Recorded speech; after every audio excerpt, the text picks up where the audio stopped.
Parents don't care to fix their child's behavior. You know this video's right up my alley. Hold on a second, man.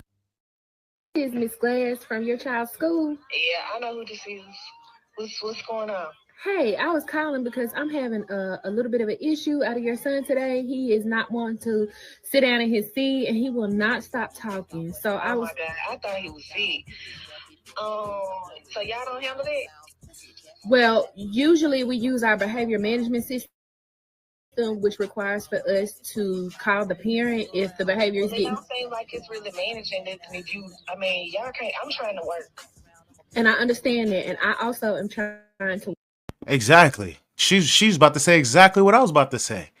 You trying to work, she's trying to work. Her job isn't to correct your child's behavior. We only 34 seconds in and she get me all round up. Nah, bruh. I'm trying to work. You see the way the mother answered the phone? First of all, oh man. Nah, no. They about to get me spiked. I need a parent. Hold on, who's in the building? I know exactly. I'm looking for somebody to pop up. There's a specific person I'm looking to pop up in the building. If they pop up, I'm gonna ask them some questions about this one right here. Hold on a second.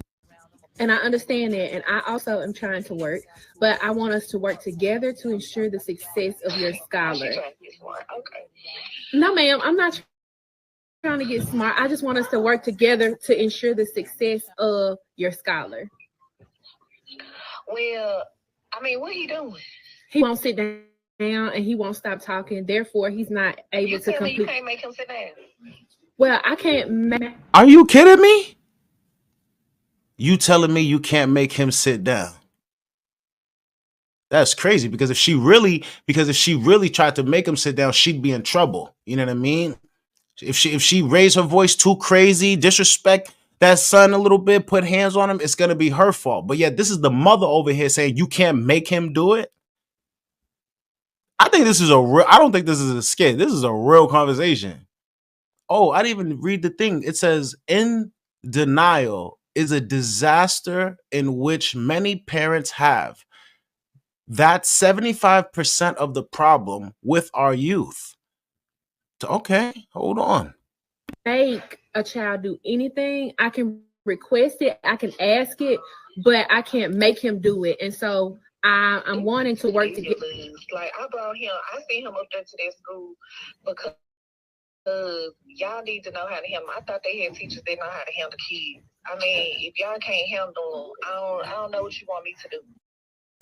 I don't know what you want me to do. What are the comments saying? Oh, I know the comments are violating this one right here on the phone. WorldStar comments don't play. I'm gonna tell you something right now. You get your feelings hurt on WorldStar. What this boy say? First comment. She'll be visiting his ass in jail about 10 years for. Oh man, you just listen. No. This boy talking to my soul right now. She'll be visiting his ass in jail about 10 years from now if she don't nip that S in the butt right now. And that's a fact. You see what I'm saying? That's what they talk about, like the school to prison pipeline and all of that. Like, if you don't want your kids to be a part of that, this is the time to nip that in the butt. I was literally just talking about somebody about that, somebody who has a young child, and they was telling me, what was it? They was telling me how the daughter. It was talking about bullying and stuff like that. But anyways, the point is this: you got to nip that stuff when they're a kid, because you know what I mean. Like you getting a phone call from school, you're gonna be getting a phone call, a collect call from jail if you don't take care of business. But by the way she sounded on the phone, come on now, you know what I mean? Probably the father's probably in jail too. By the way, you know what I mean? It's probably a family affair. School is programmed. Wait, this is being shared, right? Okay, boom. All right. School is programming. Think about it. Do you learn or are you forced information? I'm gonna tell you something right now. I never use E equals MC squared a day in my life, nor Y equals MX plus B. Matter of fact, I don't even write cursive. If somebody asks me to write my name in cursive right now, you're gonna see a bunch of scribble dibble on the paper, son. None of that stuff. So he might be on to something right now. Hold on a second. Let's see. He got some points. First point is this, y'all. Parents are forced to send their kids to school or homeschool. Okay, I think that's important though. I think kids do. I think it should be mandated. Somebody was talking about, they was like, yo, it's not even in our constitution to educate these kids or whatever. So what's the point of public school?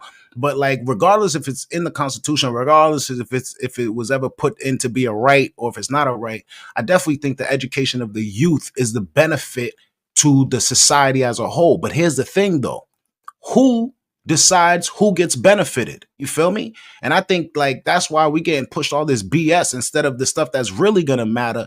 You know what I mean? When it comes to like working out finances, how to interact with people, networking, business, but not necessarily business building. But like there's a bunch of stuff I learned in school that is just like, bruh, like I never used it. And there's a bunch of stuff that I could have used as an adult that I had to learn just through life experiences that I could have definitely been better off if I would have learned it in school. So you know what I mean? Anyways, let's see. Part two. This boy talking to my soul right now, man. I feel like snapping my fingers, some fingers snapping. Damn, bro. Hold on. The entire curriculum, books, etc., is prepared for the teacher by who? Elite white people? Oh, he getting spicy. Okay. Teachers recites false information to students. Okay. Yeah. Yeah. Students has to take tests proving they memorized the false information. After 12 years of memorizing false information, you never questioned because you were a kid. Now you're brainwashed. You know what's crazy? I don't know about false information, but I just think a lot of it more so is irrelevant information. A lot of it is false too. Like when we grew up, I remember growing up, they were telling us they were telling us like we didn't even learn how bad like the whole they just started putting in like how bad slavery and stuff was in books, and actually they're trying to take it out. But even and I'm young, you know what I mean, compared to others. But it's just like, and I remember in middle school, elementary school, they didn't necessarily like slavery. They didn't. There's a lot of stuff that kind of made things look a little bit more rosier than it was supposed to look. You feel what I'm saying? So it's definitely it's definitely a thing when it comes to the education. Wait, after 12 years of memorizing false information, your question. Oh, yeah, yeah. So I wouldn't say it's necessary. A lot of it, like, if not false, a lot of it is definitely like geared in for you to think a certain way. You feel what I'm saying? And that's dangerous. You feel me? They implanted a perception of a false reality in your head as a child, and like that, you see, and that line kind of speaks to the whole like how bad it was for black people and stuff like that. I don't know what the kids are learning in now, but I can speak from my experiences. It was not really put in a way for you to really think about how horrible it was. You know what I mean? Not to say you're trying to traumatize the kids, but it was like, yeah, the black people lived in the back. You know what I mean? And like it wasn't like it definitely wasn't like anything that was, you know what I mean? Like like now I hope the kids know that, like they were beaten, they were you know what I mean? All this crazy stuff was happening to them, but I remember those books. They wasn't too clear about that. It doesn't take 12 years to learn to read, write, or do math. Yo, that's a fact.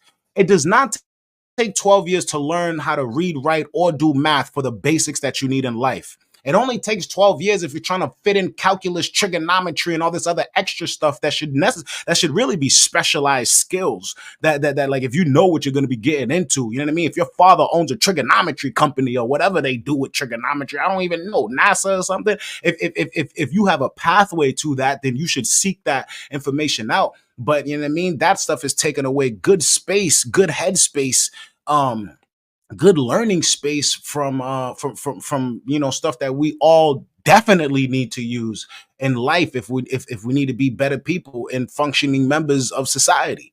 You know what I mean? So listen, man, hold on. Who's in the building? Hey, Crystal's in the building. Crystal's in the building. What up, Crystal? What's shaking, Crystal? Big shout out to Crystal. She's in the building, man. Crystal's always in my she's always sending me these funny videos on my Instagram. Big shout out to Crystal, man. What's shaking, mama? Hold on a second, man. It's going down.